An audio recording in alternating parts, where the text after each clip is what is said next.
Okay, well, it is right at 7, so I will go ahead and get our recording started. So you should get a notification on your screen that's just saying that we are recording. We will share this on our DADD website or YouTube channel so that everyone can access it later and be able to access all of these great resources. So, hello, thank you for joining us. My name is Sarah Cox, and I am the chairperson for the Council for Exceptional Children's Division of Autism and Developmental Disabilities Diversity Committee. And I'm so glad that you are here joining us today. I'm going to hand it over to one of our DEI liaisons, Kayla Maloney, who will introduce our speaker for today. Thanks, Sarah. Thanks for having me, and thanks for being here, Shima. So join me in welcoming Dr. Shima Intente, who earned her PhD in special education from Florida State University. She currently holds the position of clinical assistant professor at University of Maryland, College Park, where she also serves as director for the Master of Education in Severe Disabilities and Double Count program. Her research interest encompasses a range of topics, including literacy skills, vocabulary intervention, reading comprehension, and evidence-based practices for students with autism and severe disabilities. She is actively involved in teaching a variety of undergraduate and graduate courses, as well as providing mentorship to graduate students. Additionally, she serves as co-PI, or principal investigator, on a grant funded by the Office of Special Education Services on the project designed to prepare and to support future special education teachers through innovative, evidence-based training and mentorship opportunities that promote inclusive and effective classroom practices. Welcome, Shima. Thank you so much for the nice introduction. Hi, everyone. Thanks for the coming and thanks for inviting me. Let me share my screen. And are you able to see? Perfect. Thank you. Thank you for the thumbs up. Okay, hello everyone again. Tonight, I am going to talk about what are the evidence-based practice, like what they are, why we are using them, and where to find the resources. And I have a slides, and I will have some time for the question at the end. And you are welcome to add any comment, question, anything you want to share. Actually, this is the agenda, like what I am planning to talk tonight. So, like very, very briefly, like what is autism? But I assume we already know the autism, but I will give some brief overview. Then, what are the evidence-based practice? What we mean when we say this, and I will talk some example of some evidence-based practice. It is not possible to talk all of them. There are a lot, but also I will show the resources, nice website, how you find them, and like what kind of resources are available free and accessible for all the people. This is my agenda. And I would like to ask you can you tell us about yourself? Who are you? What do you do? Maybe in the chat quickly so I can be more knowledgeable about the audience. Maybe give 1 minute or 2 minutes.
Okay. Oh, thank you. Thank you for all the chat messages. There are some higher education faculty, some staff developer, some doctoral student, retired special education teacher, specialist. Okay, okay, thank you. It was very helpful. Thank you for sharing who you are. I appreciate it about this. Okay, so let's talk about the autism spectrum disorder, ASD, and we use usually ASD. So as you already might know, it is a neurodevelopmental disorders, and there are like persistent deficit in social communication, social interaction in multiple contexts, and sometimes in additionally we see like repetitive pattern, some patterns of behavior, interests, or activities, and also there are some sensory issues. There are extreme sensitivity about the some environment too. So basically, autism is a neurodevelopmental disorders. And also we know over the years, like you see some data from 2000 to 2022, and we know the prevalence is increasing. And like, for example, when we see autism in the 20, like the prevalence rate from 1 to 150.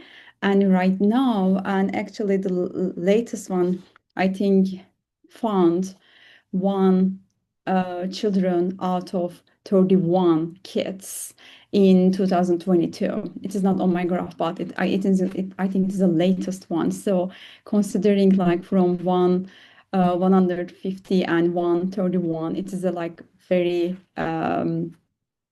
high increase over the years. So there are, of course, reasons behind this. We are doing better job for the diagnosis, like more knowledgeable parents.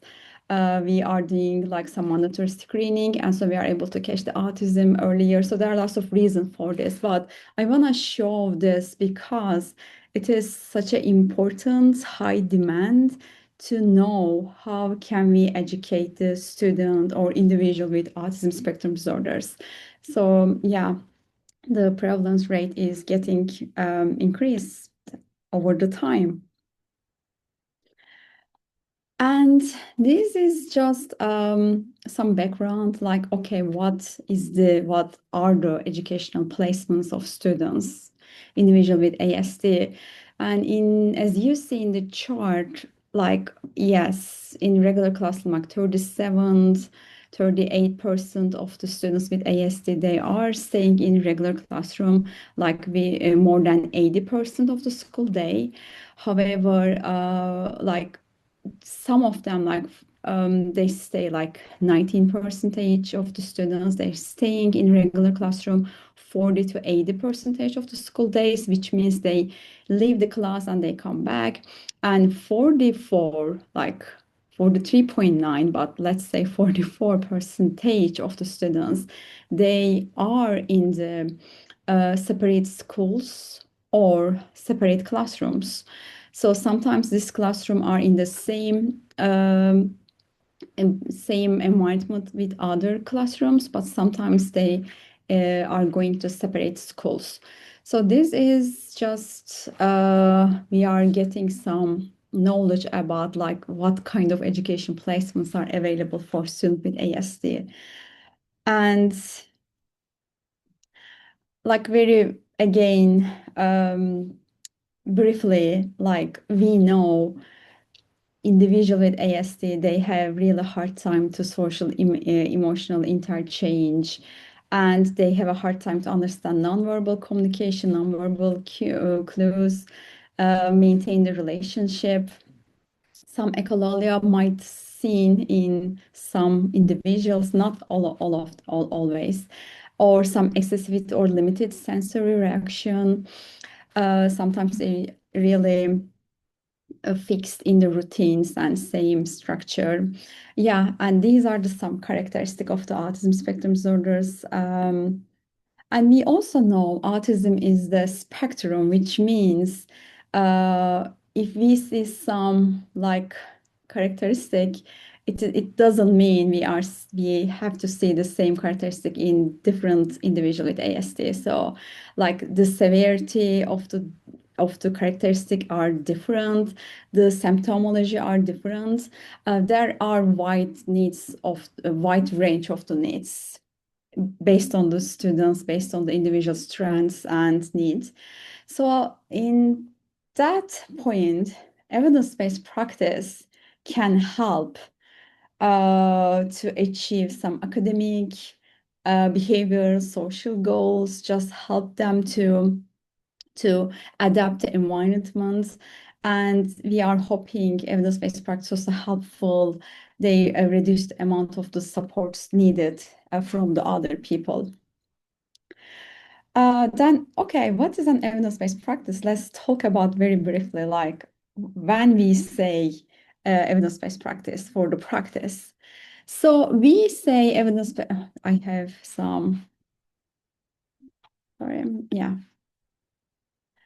Okay, we have to have some research behind the practice in order to say evidence-based practice. But this research should have some quantity, not just one single study, of course. And we also want to see the high quality of the research studies. They show effectiveness of the practice. And uh, yeah, they have to have positive outcomes. We have to know they are effective, they are working for the individual with ASD. And yes, we have different types of research.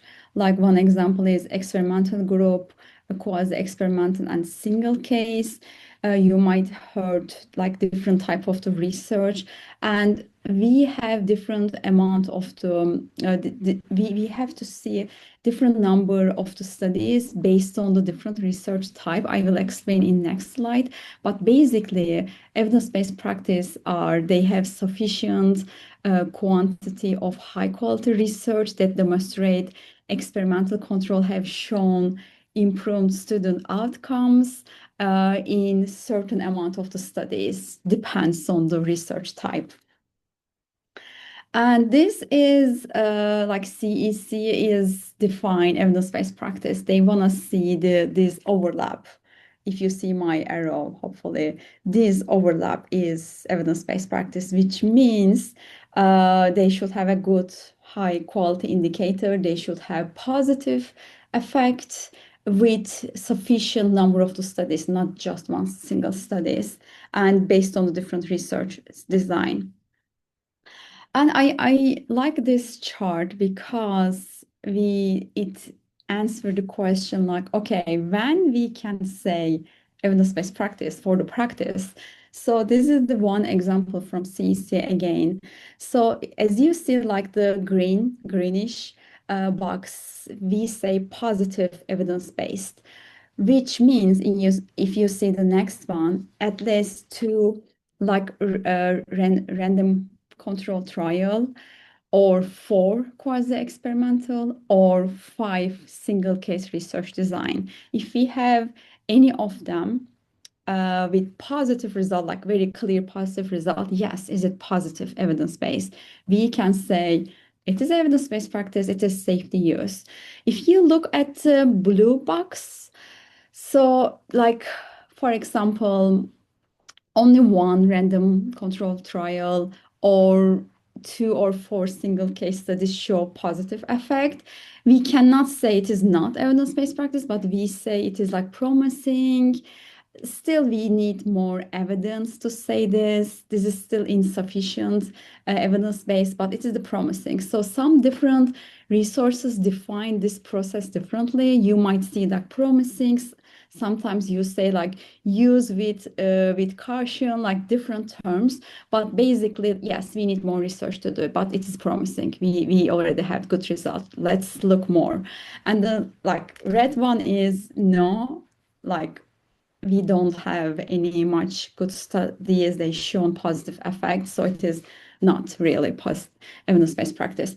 So I think this is helpful to see like, okay, how many studies have to shown positive effect on the specific practice. Why evidence-based practice is matter? So there are different reasons for this. Of course, I shared the like prevalence. It is like very high demand of the evidence-based practice because we have more students with autism spectrum disorders. There's the increasing demand from the district, from the policy. Like we have to use high quality research-based instruction at schools. And actually, IDEA, special education law policy, they mandates, and you have to use evidence-based practice. This is the law, this is the policy. So because they want to see the effective results, we all are focusing the positive outcome, and evidence-based are helpful. We already know this. So the goal is basically, okay, let's use evidence-based practice, which research show it is helpful, it is effective in the classroom. So just like bridge the gap between like research and practice, use the practice. Uh, we already know it's effective by research. So yes, evidence-based practice is matters. So this is, I like the toolbox example. So you might think evidence-based practice as your toolbox.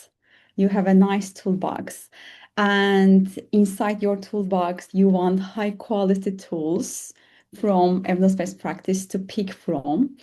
And then you have to consider the task and context, like what kind of materials are required, which is basically like learning goals and students' characteristic, and which tool is proper to help you to accomplish to your specific goals. In this case, like you have to select proper tool because of your student's goal and needs.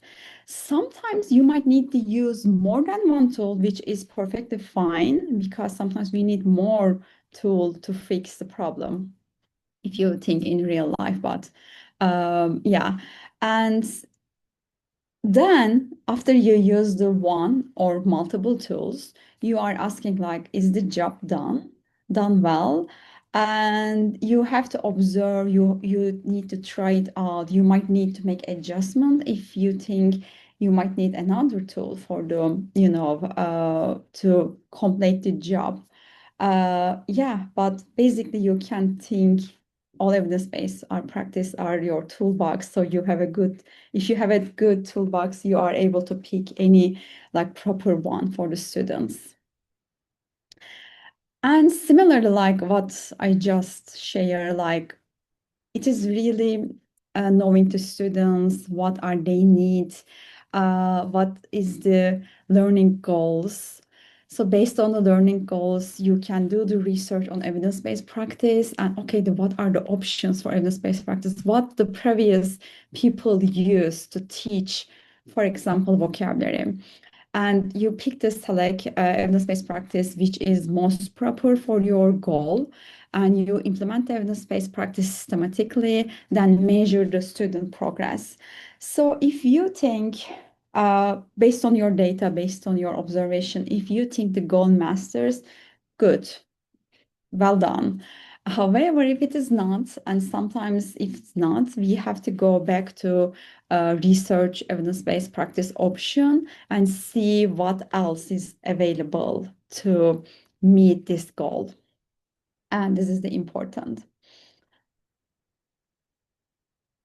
Okay, so this is a like quick discussion. I just wanna hear your opinion and your experience. Like, can you name any evidence-based practice if you use before?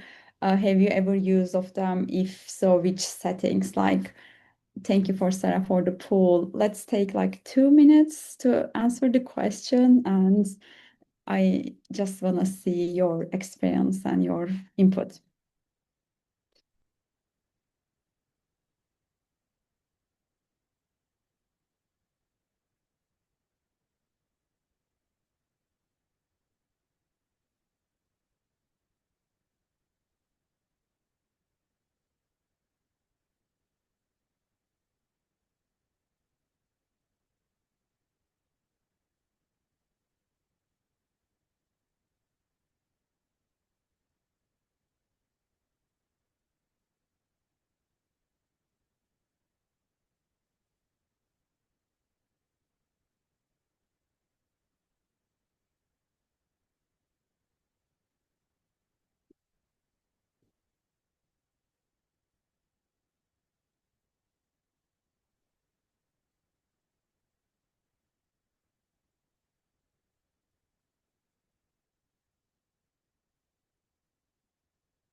Sarah, can you share the results so we can all see together? Yes, we have 8 of the 13 people who have participated. So if you have answers in there that you want to share, go ahead and click share before I end the poll because I can't share results until I end the poll. So let's give them just a couple seconds in case they want to click enter. Yeah, I don't have access for the pool. Sorry, I can share it. I just wanted to make sure anybody who wanted to submit was able to submit before I ended that. Okay. Okay, you should all be able to see now.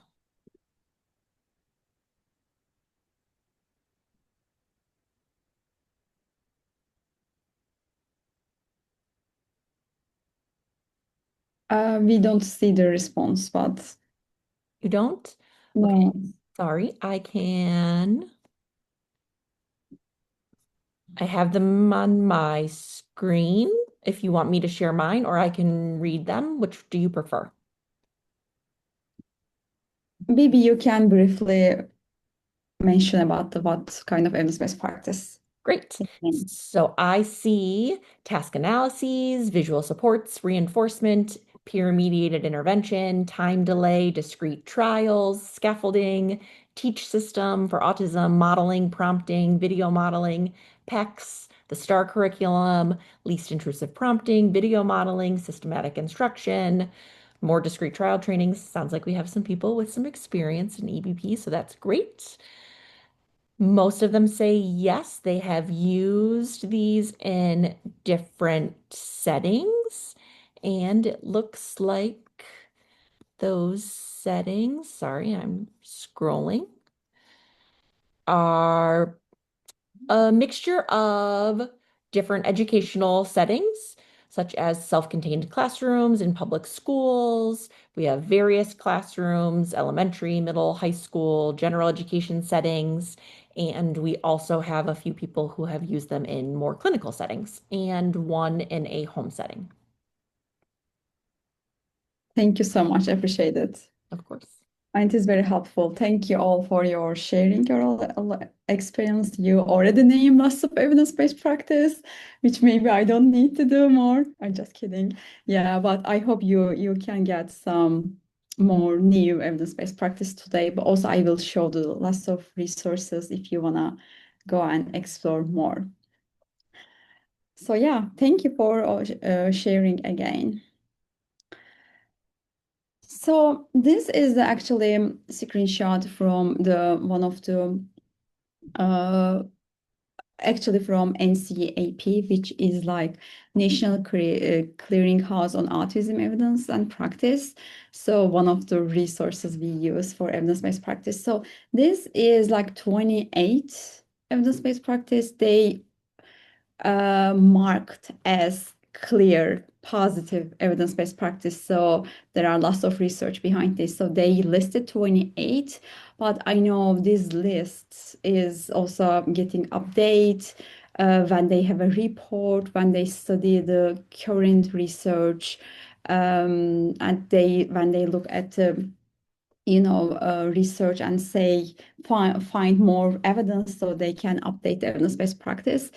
So, but this is like 28 evidence-based practice right now, and this is just a screenshot from the website. And I would like to explain a couple of them, not all of them, but we can do discussion at the end, like what kind of evidence-based practice you want to talk about more, we can do that. So I try to be like put lots of visuals. So one of them is prompting. And prompting is like um, we are using lots of prompts in special education field, of course, and we know they are working, especially when we use them in the systematic way. And you see here, like in the third one, you see the prompt hierarchy, like we are using from the least intrusive to most intrusive. Sometimes we are using the vice versa from most intrusive to least intrusive based on the student and our learning goal. But we are using like lots of prompting, visual, verbal, gestural, modeling, partial physical, full physical. And the first one is the example for like self-checking. They have a checklist. They are more self-prompting, like, do I do this? If you're, I'm not sure you are able to read it, but this is more like self-prompt. You see the second one, like visual schedule, is the visual prompt, like they see the visual schedule in front of them and it is helpful for them. And the last one is also another like helpful, like they are using this kind of modeling prompt when they practicing the letters. This is just different example for the prompting.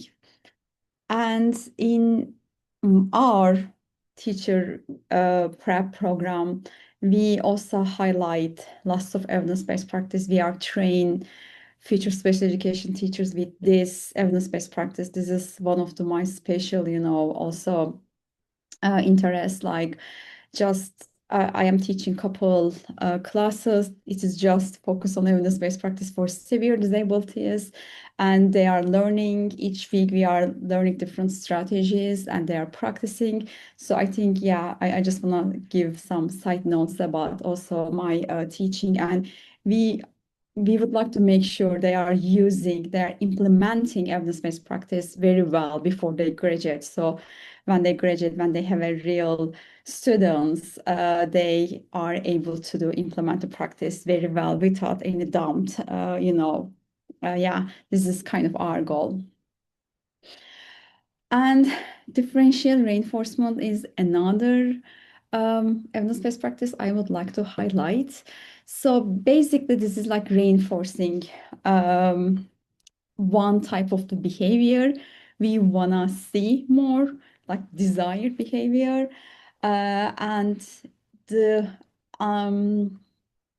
basically we are rewarding and positive and alternative behavior we want to see more often, like desired behavior. So like how it works, basically all reinforcement, they are based on the applied behavior analysis, APA, and we know APA really commonly used in special education fields, and there are different strategies coming from the APA, but one of them is reinforcement. And basically this works, we encourage positive replacement behaviors instead of punishments, and we are using lots of reinforcement, like tangible or like social or verbal. We just want to promote like self-regulation and independency, and they are really easily used in the classroom, in the therapy and home settings. Basically, you reinforce the behavior you want to see more. Like there are examples in the slides. And the first one is just like high five, like very social and verbal praise. And there is another visual you see sometimes, not sometimes, we also want to highlight like specific praise, like specific feedback. And like, yes, instead of like, good job, great job. Yes, you organized your toys so well. Thanks for doing this. And like, well done, instead of well done, like what you did was generous and kind, like you help the people, you wait your turn, more specific praise is more helpful. We know this. And also like token economy, one of our favorite things we are using for those different students, like what they are working for, and they need to have 5 stars. Sometimes you can adjust like 3 stars, 2 stars, and you can also use their interested items as instead of star. And whenever they have 5 items or 5 stars, they got the big award. And you can put two choices, like in that visual, like there are different like trampoline, like video games, some candy, or like some instrument, so they can pick all other things, but we can really adjust this based on the student's interest. Yeah, this is like differential reinforcement from ABA. One other is, especially for the youth population, peer-mediated instruction and intervention. So you might see PMII, the like shortest version of the peer mediated, and you might hear peer modeling, peer initiation training, direct training for target students and peer networking, peer supports, but all of them is undergo to the peer mediated instruction. Basically, like, okay, we are using peer mediated instruction or intervention because we can address social concerns by trained peers, like how to initiate and respond to social interaction of the learners with ASD. And we train the peers first, and we are hoping the peers are helpful to teach some skills. I have a video, but we try. I'm not sure. Are you able to hear? Let's.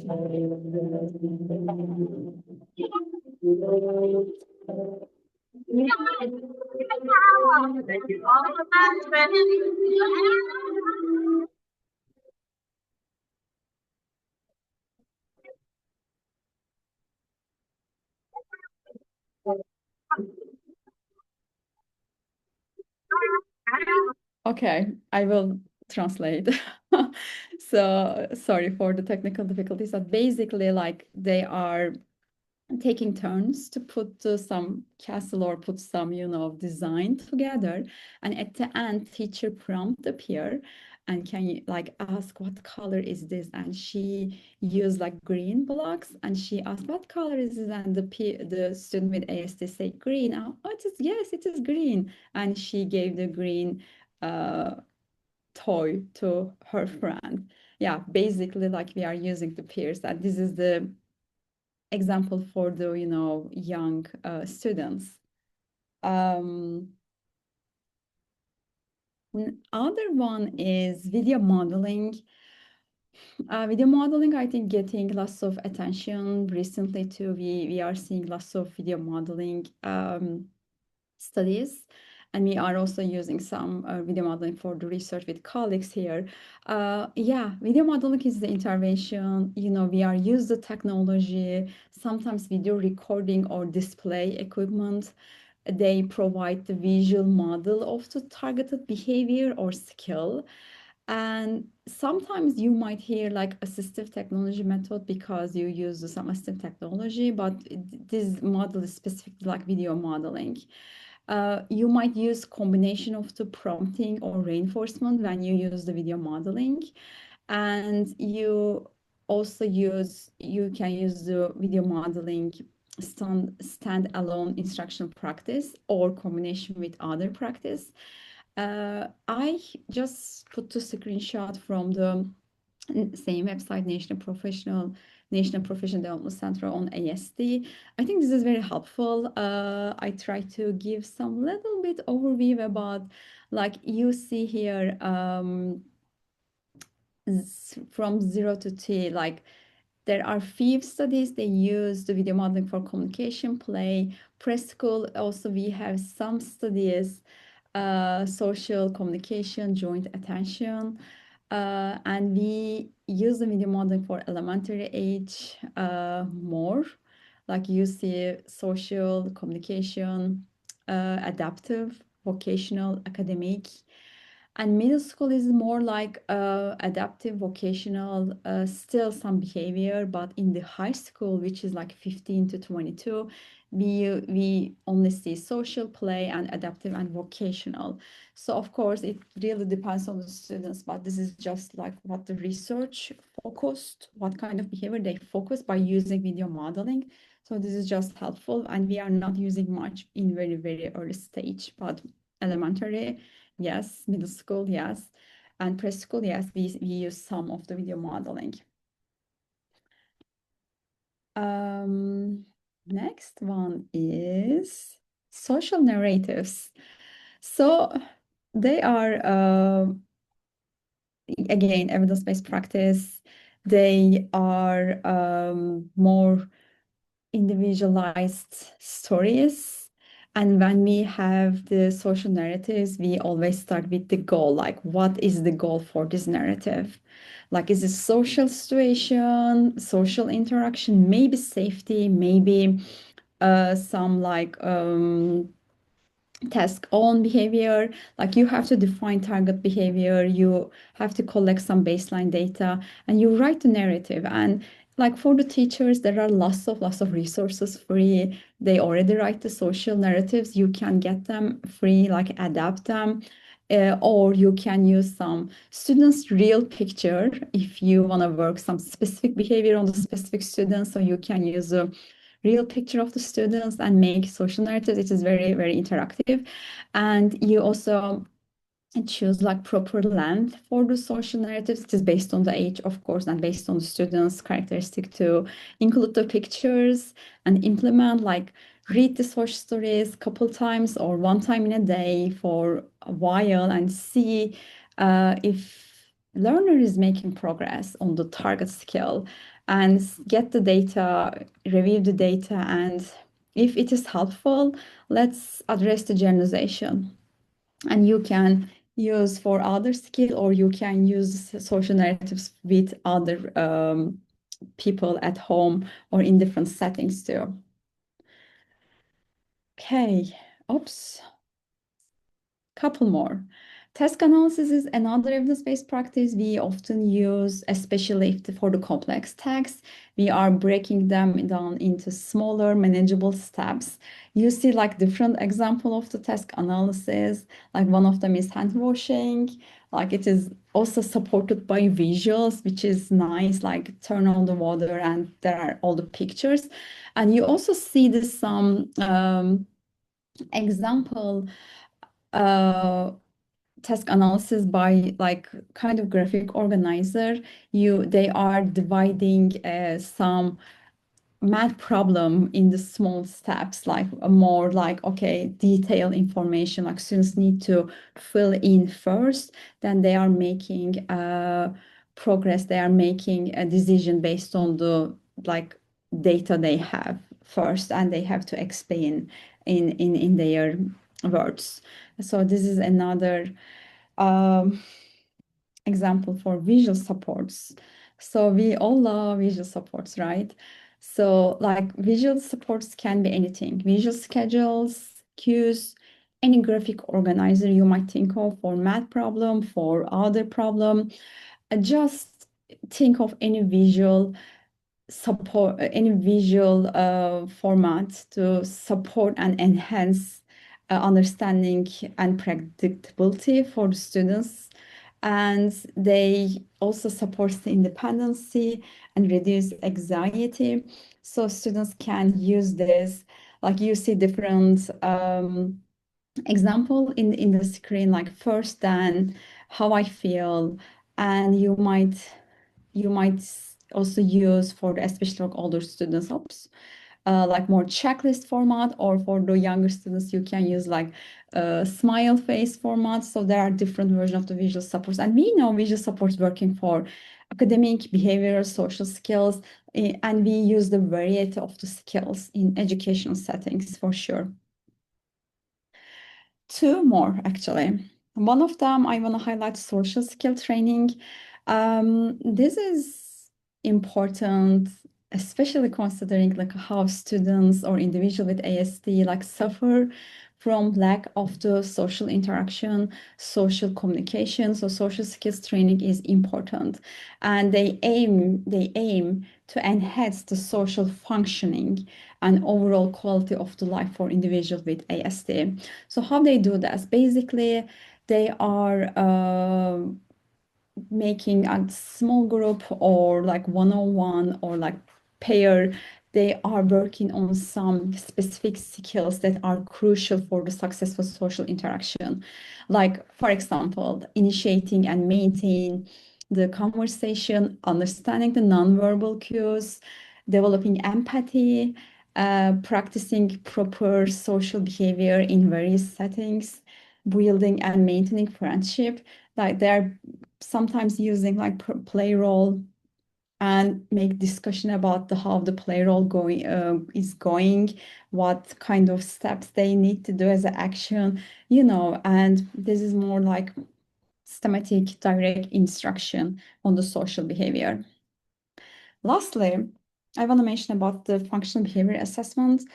This is also coming from ABA, of course. We are if you are familiar like ABC chart, like antecedent, behavior, consequences. And in functional behavior assessment, adding like, okay, what is the function of the behavior? Let's understand. Is it like escape? Is it get attention? Is it like access to tangible things? Let's try to understand. And that's why we have functional behavior assessment. There is a like systematic assessment to understand function of the challenging behavior exactly. And we know the every behavior is happening because of the reason. So we try to understand that reason. And yeah, these are some examples like, for example, let's do one of them. Like you teacher asked to do some math assignment, like students like throws the pencil. As a consequence, teacher removed tasks. So what happened here? Like students is not responsible at all for the math task because teacher removed it. Just the teacher gave up or did not focus the behavior. So they escape from the task, which they don't like to do. So this is the like function of the behavior. So like when we understand the function of the behavior, we are working on some proactive intervention to solve the problem. Like how can we make the math assignment more, engaging, more easier? Like what can we do for this student? So this is the basically a functional behavior assessment. Okay. Um, I know we should have some time for questioning, but I want to show some resources briefly, and I would be happy to share the slides with you if you wanna take a look later. But if you are not familiar, but one of them is National Professional Development Center, which I also took the screenshot of my slides, some of the slides, and they are like identify 28 evidence-based practice. Right now, they have modules for all of them, and they walk you through each evidence-based practice step by step. This is very helpful. This is free for everyone. Very helpful resources. I also refer a lot. I just showed this. This is what they define as evidence-based practice in their website. Affirm modules, there are another resources. They have modules in evidence-based practice. Sometimes we ask our, teacher candidates to complete some modules. They are very helpful. They have lots of video, lots of case study. They allows you to learn key component of the practice, what it can be used for, step-by-step guide for using, and resources for you to use in your classroom. There are certification and non-certification tracks. Non-certification tracks are free, but if you want to earn some, grad credit, something, yeah, you might need to pay. But for you, when you register, you are able to access everything if you don't want to, credits as a free. Yeah, it is very helpful. This is like government-based, what work clearinghouse. And when you go there, this is more like research. This is not a friendly user, to be honest, for the research. This is more like researcher. They publish the report based on the evidence-based practice. Okay, this is what we found. This is like these studies. They listed the studies. And is it very extensive? Resource I like to use for different research purposes, but it is not friendly use, to be honest. But still, they provide lots of information. AIM is another resources of evidence-based practice, also contain information for people working with students in other contexts, such as like home or workplace, in communities. So they have different tabs, which I think very helpful. And you might find these resources helpful for yourself or when you are collaborating with others. And also, it is also free resources. It's another similar resource from Virginia Community Universities. They are evidence-based practice. The IRIS module. This is one of my favorite. So we are using lots of IRIS module when we train the future special education teachers. They have lots of modules, not just evidence-based practice, also like understanding the autism, understand learning disabilities, understanding the RTI, like very different topics, very helpful, and it is free. There are lots of, again, good resources in Iris module. There's another free resources for teachers. You can request these materials, like you see some screenshots on the materials on the screen. They can send the materials to you, and you can help. It is helpful for teach students, children with autism, and also like you can also teach about autism in your classroom. So this is like, what is autism in child-friendly way.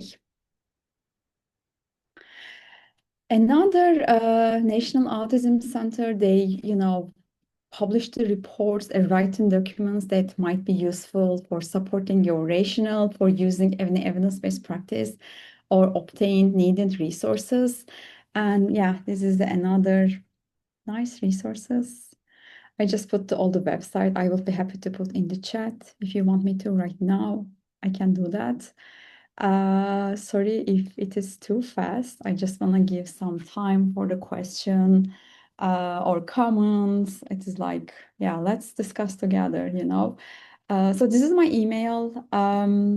Email me. I will be happy to share all the, slides with links. Again, thank you so much for having me. And this is your time. Let's discuss. Let's ask question.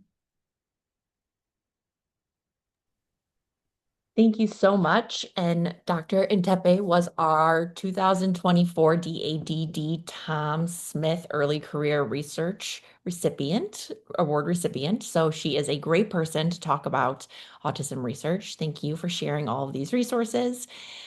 There was one person who typed me a message. So I will start with that message. And then after that, if anyone wants to either unmute and answer or ask your question or put it in the chat. Either one is great.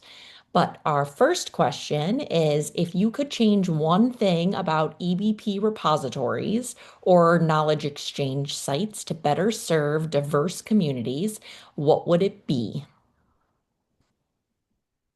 It is a really good question. Thank you for the question. First of all, let me stop to share the screen. Yeah, so we can see each other better, but I will be happy to go back to slides. So one of the things I think for the diverse learnings, so I wish we can use all evidence-based practice in their native language until they are, they have sufficient English to use it. One of the things I want to use also, like, visual supports. We already use the visual support, right, in different language. So it is very helpful. We know this. We know as a support in, academic skill, like English vocabulary, also like some instruction in Spanish. Like we are using visual supports if they are not able to use the English. What else? I think video modeling can be done in their native language until they feel confident in English.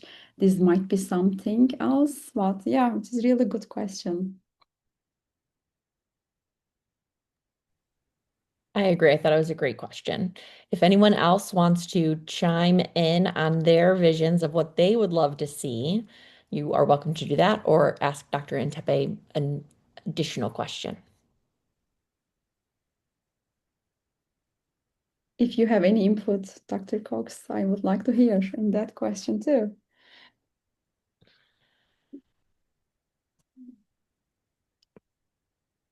I mean, I answered Tracy in the chat as well, but I agree. I think that the amount of research that has been done over the past 5 years, going on 6 years, is tremendous. And I would love to see those EVP repositories updated. I would love for enough information to be available to be able to start to disaggregate some more in-depth information about what works for whom under what conditions. I would really like to see more research being done with minoritized populations so that we could start to get a better idea of if these same practices are working similarly or differently, and or what types of adaptations might be made in different contexts successfully. So I would say that would be my addition to what you have already added as well. Yes, I agree. And I also like agree to Tracy question and comments.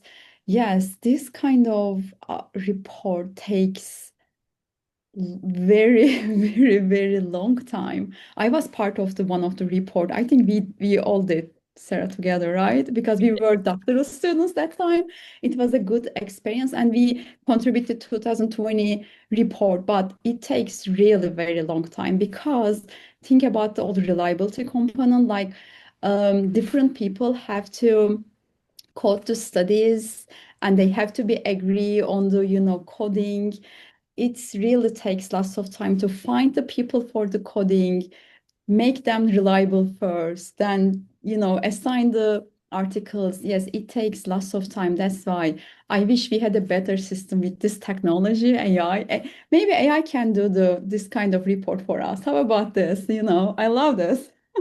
We might be able to do Well, parts of the report for us, but I don't think we are at the point where it can do the whole report. Maybe and I soon. think that's why it's so important that some organization find the funding to move this work forward is because while yes, we have great information up to 2020, again, like Sarah and I were saying, I mean, there's just been so much done and the neuroaffirming, like how that might even go into some of these evidence-based. I mean, there's just so much that's changed in, again, just the last 5 to 6 years, and we know it will continue to change. Yeah. So it'll be very interesting. Like I said, I'm part of state implementer, sorry, that does a lot of state training for school districts and stuff.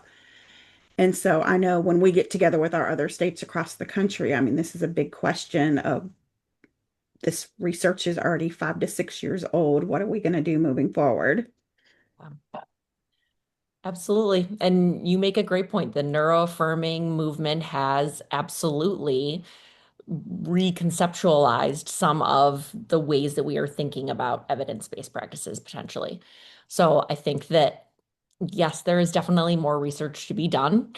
And I know that those of us who are conducting research in this area are each doing what we can because all of us are very dedicated to answering many of the questions that we hear from you all. We're experiencing them, but if you ever have questions, that are coming up, Tracy, I was just in a school district today and they had many of the same questions that you had. They were looking for, are there updated resources? Is there something that we should be thinking about that is maybe different than it was in 2020 because they have teachers who were trained prior to 2015, and then we got a new definition in the DSM-5, and teachers have different concepts of what autism is. And so I think that you're right. It is a field that is ongoing and ever evolving, much like most science is, but it is a very good, helpful reminder to us that it's important work and people are hopefully using it. And yeah, thank you for your comment. It looks like Paul asked, are you aware of any evidence-based practice that addresses optimal student group size and or composition, especially in regard to reading instruction? Hmm.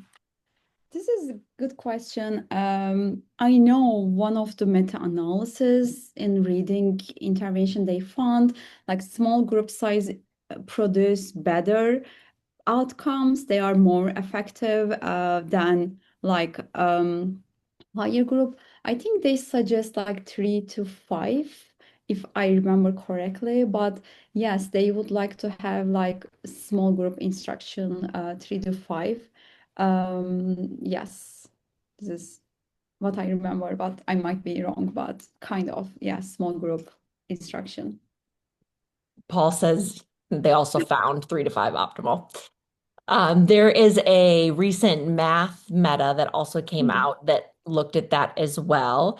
And interestingly, what they found was more so than the group size, it was about the number of opportunities to respond for the students. So oftentimes, smaller groups allow us that opportunity, right? The smaller the number of students, the more opportunities each of those individual students have to respond to those different questions and practice answering. But that meta for math in particular was really about, can you have a group that is small enough in order for those students to get enough number of times where they can answer questions and get feedback. Sorry, I left that part out. Yes, opportunities to respond with immediate feedback. That's a great question. Thank you, Paul. Courtney, thank you for the links. You are very welcome. Yeah, I copy paste from my slide the older website I show you. At least I mentioned to you. I couldn't show all of them, but yeah, please feel free to copy paste on your notes. You might want to look later, you know. Oh, there is one more answer. Okla did some research a few years back that in terms of the composition of the most effective learning happens when students are paired with students who they feel safe to take the academic risk with. Oh, this is very interesting. Yeah. Thank you for sharing, Emily. I appreciate it for this input.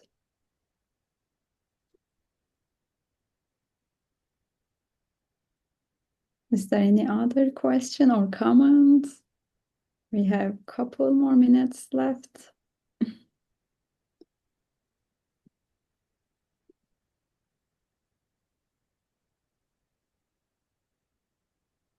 I just put my email if you have any further question or if you want to discuss anything, if you want to have the copy of the slides, please email me. I will be happy to share any more information or slides.